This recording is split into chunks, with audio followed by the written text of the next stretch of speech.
ஒவ்வொரு அனிவர்சரிக்கும் கிஃப்ட் பண்ண ஜுவல்ஸோட ரெடி ஆயிட்டேன். பட் இன்னைக்கு எப்பவுமே நம்பிக்கையான கிருஷ்ணிகா ஜுவல்லர்ஸின் new design. Happy anniversary love. Krishnika jewellers, Ealing road, Wembley. Trusted for generation.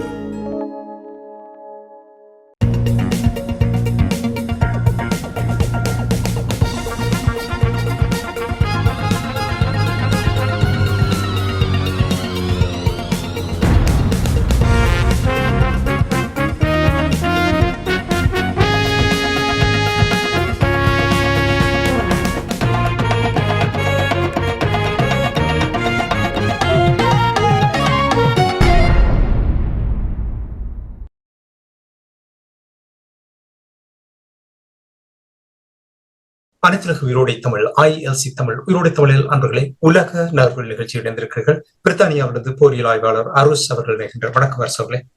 வணக்கம். நாங்கள் அனைத்துலக உயிரோடை தமிழ் உறவுகளுக்கு வணக்கம். இன்னொரு உலக நகர்வு நிகழ்ச்சியில் இணைந்திருக்கின்றோம். என்று யுக்ரைன் ரஷ்யாவுக்கு இடையிலான போர் தொடர்பான விடயங்களை பார்ப்போம். முதலில் களநிலை எவ்வாறு இருக்கிறது? தொடர் தாக்குதல்கள் நடைபெற்றுக் கொண்டிருப்பதாக செய்திகள் வந்திருந்தது. களநிலை எவ்வாறு இருக்கின்றது என்று கூறுவீர்களா? உண்மையில் ரஷ்யா மூர்க்கத்தனமாக தாக்கிக் கொண்டிருக்கிறது. உக்ரைனில் துருக்கியின் ஆதரவுடன் அமைக்கப்பட்ட பாக்டியாட் இந்த ஆளில்லாத தாக்குதல் விமானங்களின் தளம், அதை உற்பத்தி செய்கின்ற தளம் இந்த 6 மாதத்துக்கு 4 தடவைகள் தாக்கப்பட்டிருக்கின்றன. இந்த தடவை கிம்சால் ஏவுகணை மூலம் தாக்கி இருக்கிறார்கள். அது கடுமையான சேதத்தை சந்தித்திருக்கின்றது.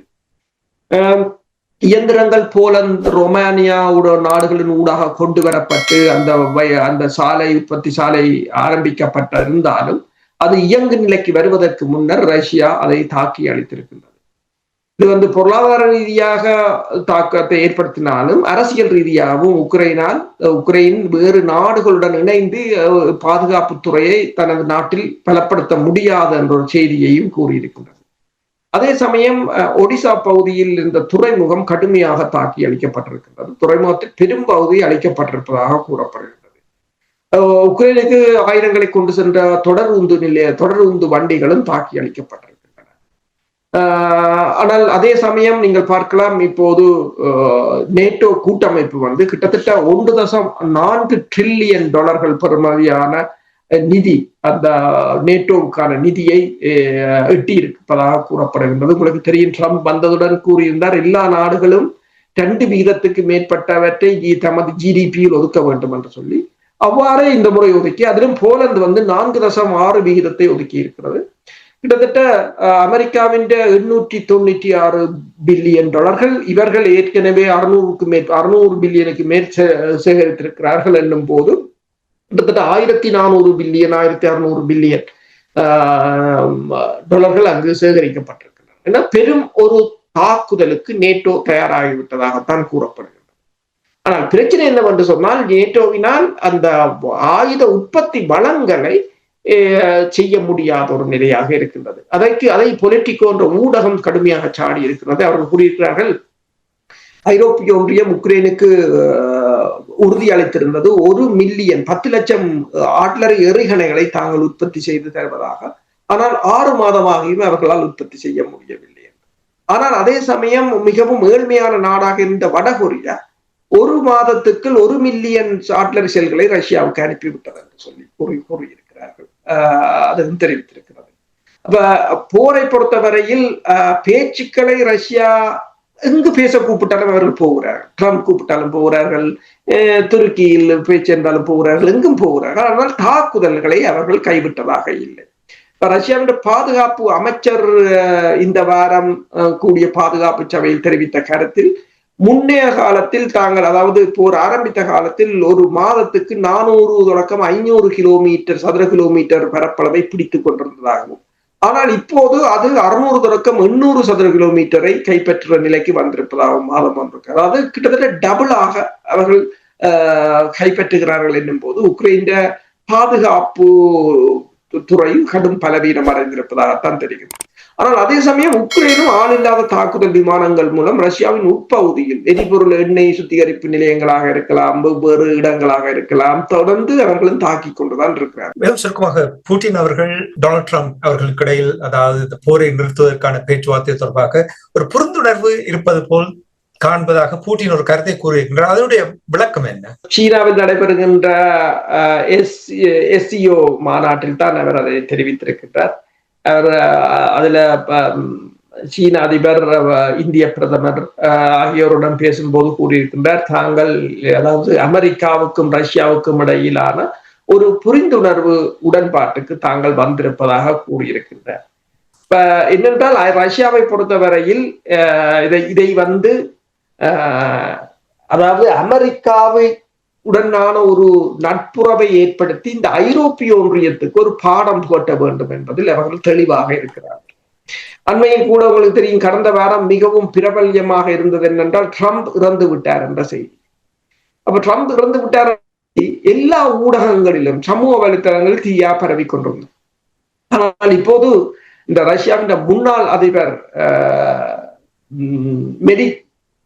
மெட்வெடேவ் அவர் ஒன்றை கூறியிருக்கின்றார், ஐரோப்பிய ஒன்றியத்துக்கு 2 கசப்பான செய்திகள் என்று.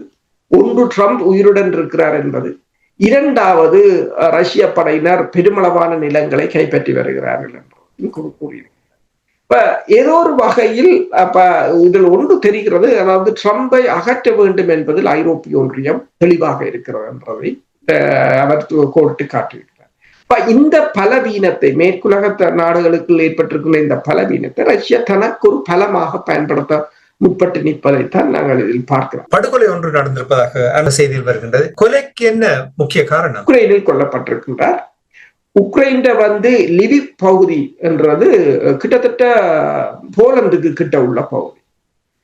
அவர் கடந்த சனிக்கிழமை வீதியால் நடந்து சென்ற போது ஒரு ஃபுட் டெலிவரி செய்கிற மனிதர் போல காரில் இருந்து இறங்கி சென்றவர் அவருக்கு பின்னால் சென்று கிட்டத்தட்ட 8 தடவைகள் சுட்டு அவரை படுகொலை செய்திருக்கிறார். அந்த வீடியோவை நானும் பார்த்திருந்தேன். அவர் நடந்து போகிறார், இவர் காரை விட்டுட்டு இறங்கி பின்னால் ஒரு ஃபுட் டெலிவரி பேக்கோட தான் போய் பேக்குக்குள் இருந்த துப்பாக்கியை எடுத்து 8 தடவைகள் சுட்டு கொண்டு விட்டு அவர் தப்பி சென்றிருக்கின்றார். ஆனால் ஜெலன்ஸ்கி சொல்லி இருக்கிறார், இது சனிக்கிழமை இந்த படுகொலை இடம்பெற்றிருந்தது. ஜெலன்ஸ்கி உக்ரைன் அதிபர் சொல்லியிருக்கிறார், ஞாயிற்றுக்கிழமை தாங்கள் அந்த கொலையாளியை கைது செய்திருப்பதாக. ஆனால் இதில் 2 விதமான கருத்துக்கள் நிலவுகின்றது. ஒன்று, இதை ரஷ்யா செய்தது என்று உக்ரைன் குற்றம் சாட்டுகிறது. ஆனால் இது தங்களுக்கு இப்போது செய்ய வேண்டிய தேவையில்லை, இதை உக்ரைன் தான் செய்தது என்பது ரஷ்யாவின் வாதமாக இருக்கிறது.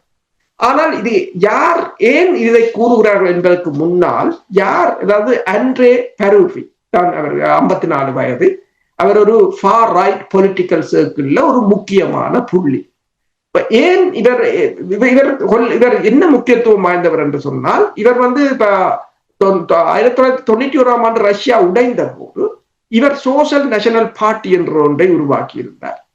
ஆனால் 2010 இவற்றின் பார்ட்டியை பொறுத்தவரையில் மேற்குலகம் சார்ந்த ஒரு அமைப்பாகத்தான் இருந்தது. 2014 ஆண்டு மெய்டன் கூப் என்று சொல்ற இந்த இராணுவ புரட்சிக்கு இவர் தான் மாஸ்டர் மைண்டாக இருந்தவர் என்று கூறப்படுகிறது. அப்போதைய அரசு தலைவர் விக்கோவ் யனுகோவிச் அவர் காயத்துடன் தப்பியோர் அளவுக்கு அந்த சதுக்கத்தில் இடம்பெற்ற துப்பாக்கி, அதாவது படையினரை கொண்டு மேற்கொண்ட படுகொலைகளுக்கு இவர் தான் முக்கிய காரணமாக இருந்தவர் என்று கூறப்படுகிறது. அதாவது அதன் பிற்பாடு, அதாவது அந்த அரசு தலைவரை பதவியிலிருந்து அகற்றிய பிற்பாடு Ukraine national security and defence கவுன்சிலின் செயலாளராக இவர் நியமிக்கப்பட்டிருந்தார். அதன் பிற்பாடு ஒடிசா பகுதியில் அந்த 2014 ஆண்டு மே இந்த உக்ரைனுக்கு எதிராக ஒரு போராட்டத்தை தொழிற்சங்கங்கள் ஆரம்பித்திருந்தன. அதை கடுமையாக, அதாவது படையினரை கொண்டு அதை அடக்கியது மட்டுமல்லாது தொழிற்சங்கத்தின் ஆட்களை தொழிற்சங்க கட்டிடத்துக்கு வைத்து கொளுத்தி இருந்தார்கள், தீ வைத்து. கிட்டத்தட்ட 40 பேர் அதில் இறந்திருந்தார்கள். அது தொடர்பாக படுகொலை விசாரணைகள் கூட இடம்பெற்றிருந்தன. அப்ப அதன் பிற்பாடு 2016 ஆண்டு நாடாளுமன்ற பேச்சாளர்களாக இருந்தார். அப்போது அமெரிக்க காங்கிரஸ் சபைக்கும் உக்ரைன் நாடாளுமன்றத்துக்கும் இடையிலான ஒரு புரிந்துணர்வு ஒப்பந்தத்தை ஏற்படுத்துவதிலும் இவர்தான் பிரதான பங்கு வகித்திருந்தார் என்பதுதான் இவரின் பின்னணியாக இருக்கின்றது. ஆனால் இப்போது கொலை, இப்ப உக்ரைன் சொல்கின்றது இவ்வளவு நடந்ததால், அதாவது ஒடிசா இவ்வளவும் ரஷ்யாவுக்கு எதிராக இவர் செய்தவர் இந்த என்றபடியால் ரஷ்யா இதனை கொண்டது.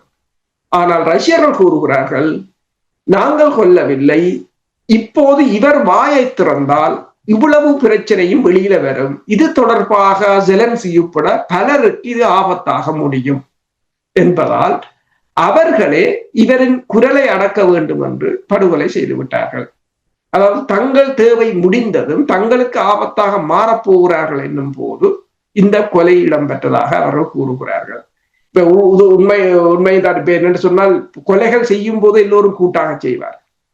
பேந்து ஒரு காலம் மாறும், விசாரணை என்று வரும்போது அவர் என்னை காட்டிக் கொடுப்பார், இவர் உன்னை காட்டிக் கொடுப்பார் என்பதற்காக பேருந்து அவர்களை வைத்தே அவர்களை முடிப்பார். இதுதான் ரஷ்யா ஒன்றை கூறுகிறது என்னென்றால், அவரது மரணம் மற்றவர்களுக்கு ஒரு எச்சரிக்கை, யாரும் பாதுகாப்பாக இல்லை என்று கூறுகிறது. ஆனால் எந்த காரியமும் கொல்ல முடியாத அளவுக்கு பழமையானது அல்ல.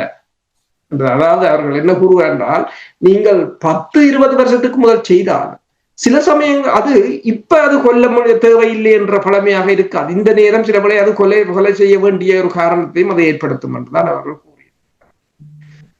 இப்ப என்னென்று சொன்னால், இந்த இதில் இன்னும் பல மரணங்கள் அங்கு நிகழலாம் என்றதான் அவர்கள் கூறியிருக்கிறார். நிச்சயமா மேற்கத்திய நாடுகள் இது வளமையாக நடைபெறுகின்ற விடயங்கள் தானே. சரி, பொறுத்திருந்து பார்ப்போம். மேலதிக தகவல் வரும் பொழுது நாங்கள் அந்த விடயங்களை எடுத்து வரலாம் என்று கூறிக்கொண்டு இன்றைய உலக நகர்வு நிகழ்ச்சியை நாங்கள் இத்தோடு கொண்டு வந்து மீண்டும் இன்னொரு நிகழ்ச்சி இணைந்திருப்போம். அதுவரைக்கும் நன்றி, வணக்கம். நன்றி. எமது பார்வையாளர்களுக்கு வணக்கம். மக்களின் குரலாய் ஓங்கி ஒலிக்கும் இலக்கு மின்னிதழ் மற்றும் உயிரோடை தமிழ் வானொலி ஆகிய இவ்விரு ஊடகங்களும் உங்களைப் போன்ற எமது நேயர்கள் நண்பர்களின் ஆதரவிலேயே இயங்கி வருகின்றன. மிக குறைந்த வளங்களுடன் பல இடர்கள் மற்றும் தடைகளை தாண்டி பயணிக்கும் எமது ஊடகங்களின் பணிகள் மேலும் வளர உங்களால் முடிந்த நிதியுதவியை வழங்கி இன்னும் காத்திரமான செயற்பாடுகளை முன்னெடுக்க உதவுமாறு மிகவும் பணிவன்புடன் வேண்டி நிற்கின்றோம். உங்கள் பங்களிப்பு உங்களின் உரிமை குரலாய் ஓங்கி ஒலிக்கும். நன்றி.